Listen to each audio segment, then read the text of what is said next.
ఇక సీఎం రేవంత్ రెడ్డిపై మాజీ మంత్రి హరీష్ రావు తీవ్ర స్థాయిలో విరుచుకుపడ్డారు. రాష్ట్రంలో ఇప్పుడు థియేటర్ల కంటే సచివాలయంలో పెద్ద సస్పెన్స్ థ్రిల్లర్ సినిమా నడుస్తోందని ధ్వజమెత్తారు.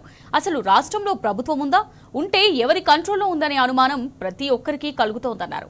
ఒకవైపు టికెట్ ధరలు పెంచుతూ జీవో బయటకొస్తుంది, మరోవైపు ఆ శాఖకు బాధ్యత వహించాల్సిన సినిమాటోగ్రఫీ మంత్రి నాకు తెలియదు, నా ప్రమేయం లేదు, నా దగ్గరికి ఏ ఫైల్ రాలేదని నిస్సహాయంగా చేతులెత్తేశారు. శాఖ ఒకరిది, పెత్తనం మరొకరిది. జీవో ఇచ్చేది ఒకరు, సాక్షాత్తు కేబినెట్ మంత్రికి తెలియకుండానే ఆయన శాఖలో ఇంత పెద్ద నిర్ణయం జరిగిపోతుంటే అసలు ఈ ప్రభుత్వాన్ని నడిపిస్తుంది ఎవరని ప్రశ్నించారు. సీఎం రేవంత్ రెడ్డిని ట్యాగ్ చేస్తూ ట్వీట్ చేశారు.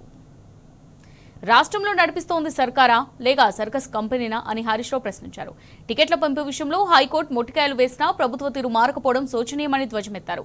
ఓవైపు అసెంబ్లీ సాక్షిగా సొంత డబ్బా, మరోవైపు క్షేత్రస్థాయిలో అడ్డగోలు నిర్ణయాలు, చెప్పేది ఒకటి చేసేది మరొకటి, పేపర్లలో కలరింగ్ ఇచ్చేది ఇంకొకటి.